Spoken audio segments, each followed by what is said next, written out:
बिस्मिल्लाहिर्रहमानिर्रहीम, अस्सलामुअलैकुम। आप देख रहे हैं SMTV ग्लोबल और मैं हूं मोहम्मद साकिब मलगानी। सबसे पहले शामिल करेंगे news headlines.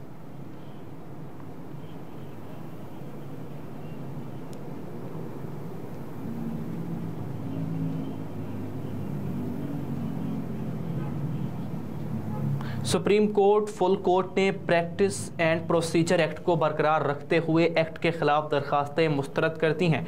Attorney general Usman Mansoor के दलाल मुकम्मल होने के बाद सुप्रीम कोर्ट के फुल कोर्ट ने प्रैक्टिस एंड प्रोसीजर एक्ट के खिलाफ दरखास्त पर फैसला महफूज किया था। चीफ जस्टिस काजी फायज ईसा ने फैसला सुनाते हुए कहा कि ताख़ीर के लिए माजरत चाहते हैं कि मामला बहुत तकनीकी था, पहले आज का हुक्मनामा पढ़कर सुनाऊंगा।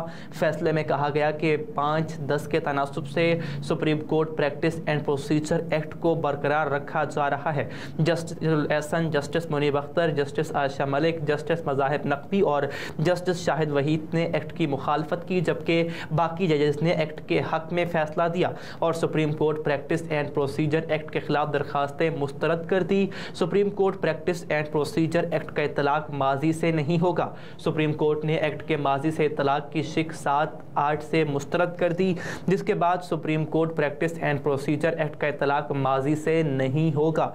चीफ जस्टिस काजी फायज ईसा, जस्टिस सरदार तारिक और जस्टिस मंसूर समेत 7 जजों ने माजी से तलाक की हिमायत की। आला अदलिया के फैसले के बाद Supreme court practice and procedure Act नाफिजुल अमल हो गया।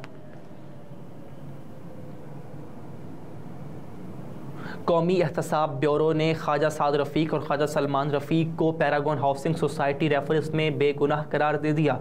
नैब रिपोर्ट के मुताबिक ख्वाजा साद रफ़ीक और ख्वाजा सलमान रफ़ीक के खिलाफ करप्शन के शवाहिद नहीं मिले। ख्वाजा बरादरान के खिलाफ रेफरेंस पर मज़ीद कार्रवाई की ज़रूरत नहीं है।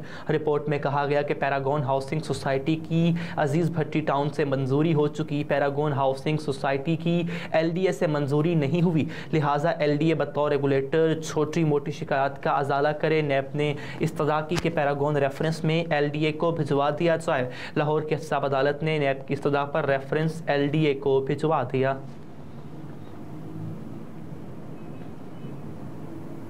पेशावर में दिन दिहाड़े रहसनों ने कॉलेज से घर जाते तालिब इल्म को कत्ल कर दिया। पुलिस के मुताबिक पेशावर के रिंग रोड पर निजी कॉलेज से वापसी पर तालिब इल्म हसन तारिक रहसनों की फायरिंग से जाँ बहक हुआ। मोटरसाइकिल सवार रहसनों ने रिक्शे में सवार तालिब इल्म से मोबाइल फ़ोन छीनने की कोशिश की। मोबाइल फ़ोन ना देने पर रहसनों ने नौजवान पर फायरिंग खोल दी। पुलिस के मुताबिक नौजवान जाँ बहक हो गया। जाए वकुआ से फरार होने वाले रहसनों की गिरफ्तारी के लिए पुलिस ने छापे शुरू कर दिए हैं, जबकि थाना शर्की में वाक़ये का मुकदमा भी दर्ज कर लिया गया है। पाकिस्तान स्टॉक एक्सचेंज में कारोबार का मुसलसल 8वां मस्बत दिन। पाकिस्तान स्टॉक एक्सचेंज में आज कारोबार का मुसलसल 8वां मस्बत दिन रहा।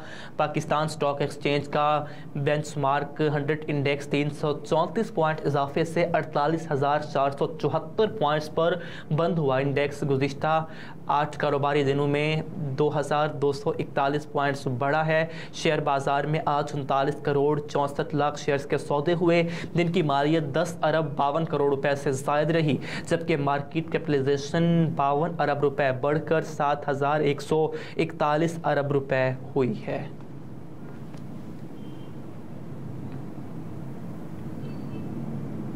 इसराइल गज़ा में फास्फोरस बम इस्तेमाल करने लगा। फ़लस्तीनी हुकूमत ने सबूत पेश कर दिए।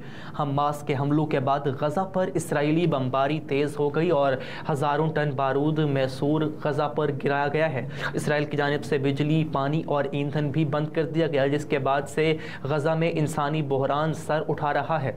इसराइल की जानिब से गज़ा पर बमबारी के नतीजे में 1000 से ज़ायद फ़लस्तीनी शहीद और सैकड़ों ज़ख्मी हो गए, जबकि शुहदा में बड़ी तादाद में बच्चे भी शामिल हैं। इसराइल की गज़ा पर शदीद बमबारी, शहीद फ़लस्तीनियों की तादाद 1000 से बढ़ गई।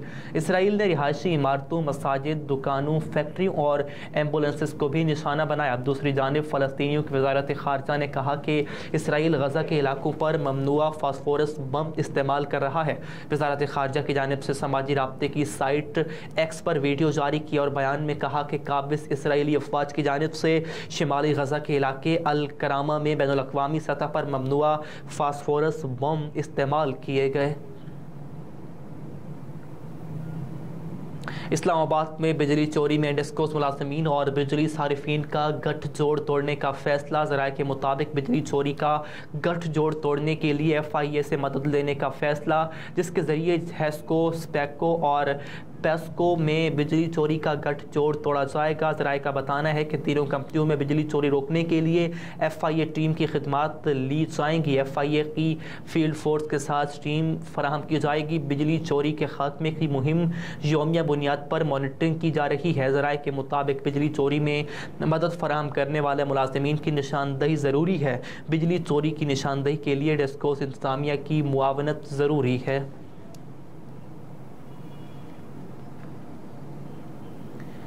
1 अक्टूबर से घरेलू और दीगर सारिफीन के लिए गैस महंगी करने की तैयारी। 1 अक्टूबर से गैस महंगी करने की तैयारी मुकम्मल कर ली गई। ज़राए के मुताबिक प्रोटेक्टेड गैस सारिफीन के लिए फ़िक्स्ड माहाना चार्जेस 10 रुपये से बढ़ाकर 400 रुपये करने की तजवीज़। ज़राए ने बताया कि सारिफीन के लिए गैस की कीमतों में तकरीबन 200% तक इजाफे की तजवीज़ है, जबकि घरेलू सारिफीन के लिए गैस 172% महंगी होगी। ज़राए के मुताबिक घरेलू के सिवा दूसरे सारिफीन के लिए गैस की कीमत में 198.33% तक इजाफा मुतवक्के है। ज़राए के मुताबिक गैस की कीमतों में इजाफे का इत्तलाक 1 अक्टूबर से करने की तजवीज़ है।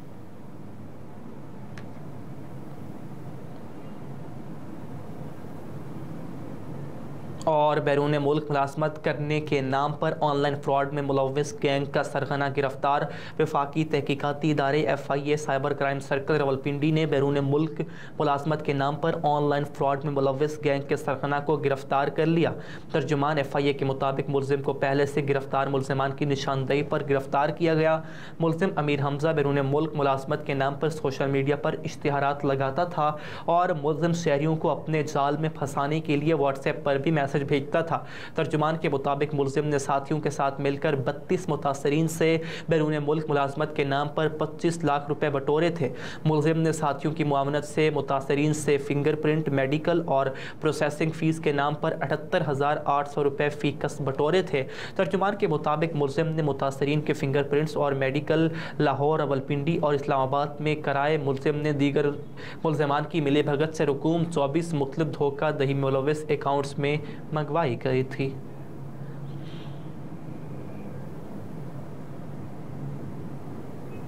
हेडलाइंस आप जान चुके हैं। न्यूज़ स्टूडियो से अब तक के लिए इतना ही। मज़ीद बाखबर रहना हो तो देखते रहिए SM TV ग्लोबल।